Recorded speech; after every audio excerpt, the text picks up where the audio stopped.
Hey ladies and gentlemen, welcome back. Okay, so let's continue on our users section here. Now what I want is to see an image here, and if there's no user image, at least we get a placeholder. Okay, so what do we do here?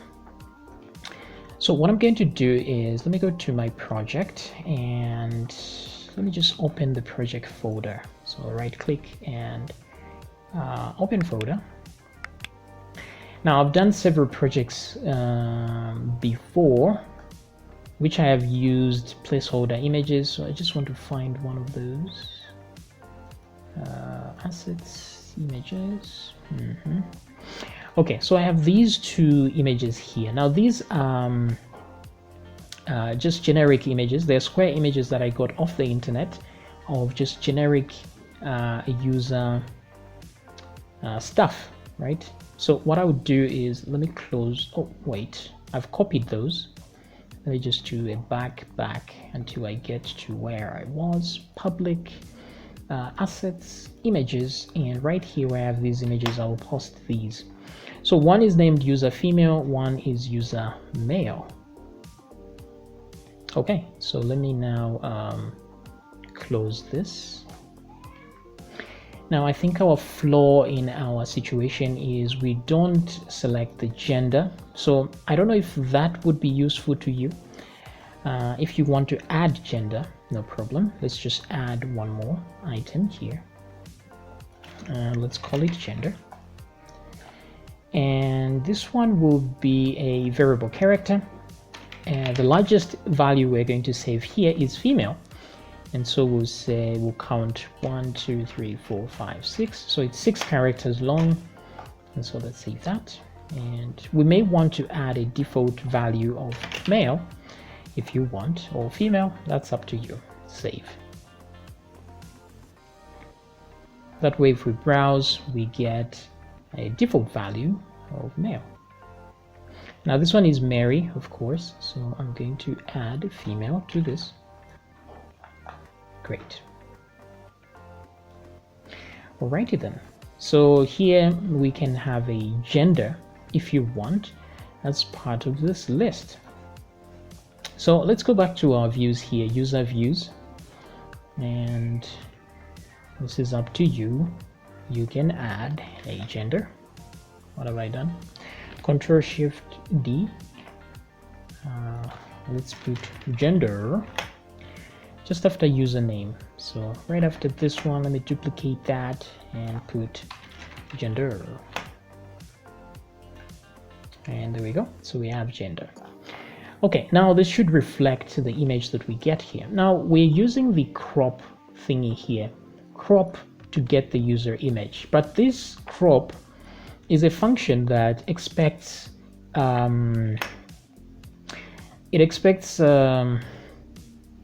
the image to exist already. So we could add another parameter here required for crop, whether to tell it whether we are cropping a product image or a user image. That could be useful, right? So in that case, we can say crop, and then we say comma, and then we say user, like this. Okay, right at the crop there. Or if you want to simplify things, you can just create a whole different function and just call it crop user, and then you can just copy the code. But I don't want to repeat code, so I'm just going to add a param here, an extra one, which will be optional. So what I'll do is I'll go to the functions, look for the crop. Where are we? Right here. So there's actually size over there. So this creates a little bit of a problem. Yes, because there's size now. Okay, so the default is 400. That's fine. Let's add type over here.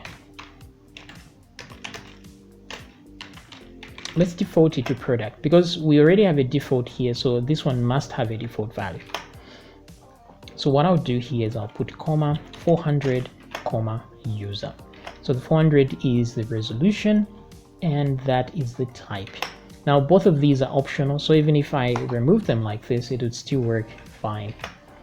It's just that the default is product and I want to change it to user. But let's see here what we're gonna do. So the rest of this is all good, but still, if the image does not exist, we shouldn't be able to do this. So there's a part here that says file exists, right? If file exists, return, right?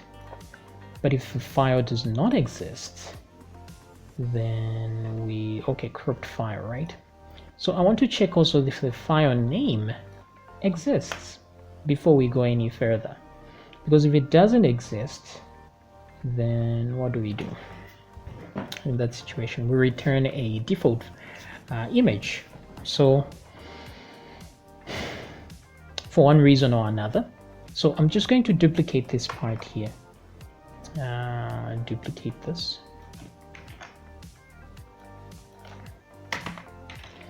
If cropped file exists, and then down here is if file to be cropped does not exist. So if not file exists, file name like this, then let's return a default value. So here we're going to have an if statement. If type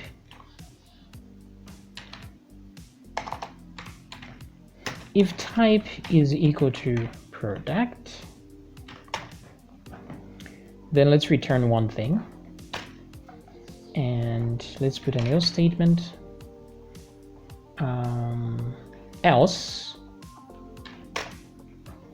let's return something else.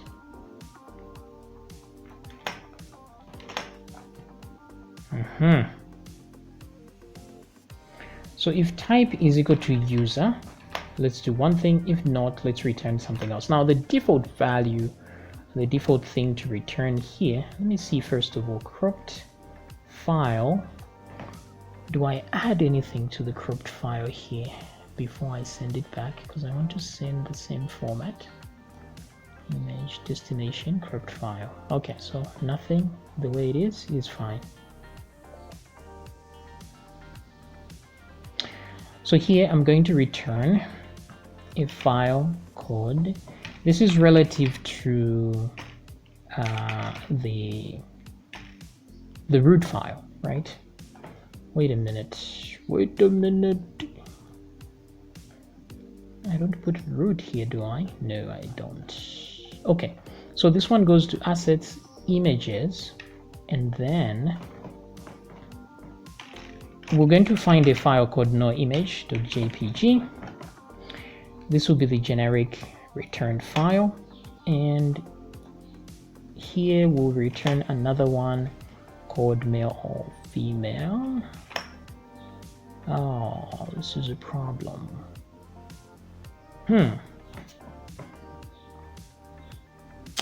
You know what? Let's just use one image. I think this issue of gender will, because now we need to know what gender we're talking about, which means we need to add another parameter here. Type is product. Actually, instead of type, let's call this one gender, okay? Or type could be product, or it could be male, or it could be female.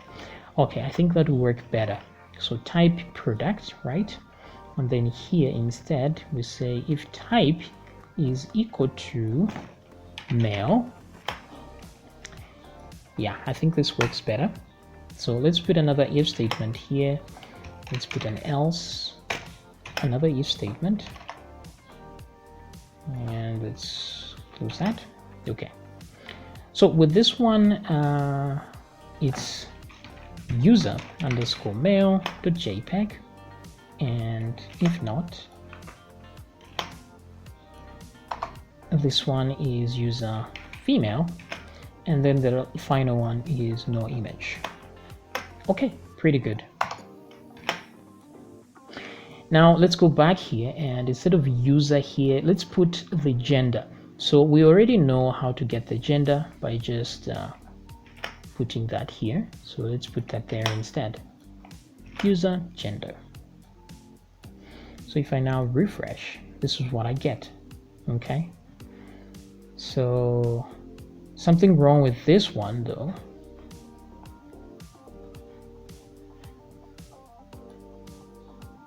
User female.jpg. Let's see what the file name says. User female JPEG, user male JPEG. Okay. Oh, okay. So female there. My bad. But then if it wasn't a male, it was just something else. Let me type something that wouldn't resemble female. Then I have this. So that, let's solve that by finding. Let me go back here a second. Let me go back to this folder. Oops. Open folder. I almost clicked the wrong thing there. So what I'm looking for in my htdocs is a file called no image, because I know I have used it in a project or two. So let me see if I can find it. Hopefully it won't take too long. Come on, come on, come on, come on, come on. You know what, let me close this. Let me go to a specific folder that will simplify things. No image. Okay, there we go. So let's open folder location. It's in the same folder as these guys. So let me copy this no image, copy. Close this, and let me come to this folder, open folder, and paste. Okay, so no image now exists, which means if a product has no image, it would be that. So you can just get these images off the internet, or of course it will be part of my code on GitHub. You can check that out. All right, or whatever links are in the description, just check. But since we want a female there to show, so let's put female there and close this functions file. Voila. Okay, so also this image should lead to the profile page. So let's add the same link we have here onto the image as well, because some people would rather click on an image instead of text. So that way at least, good. Yes, yes. Alrighty then. Very good. At least that solves the problem. Now we just need the edit and delete situation here.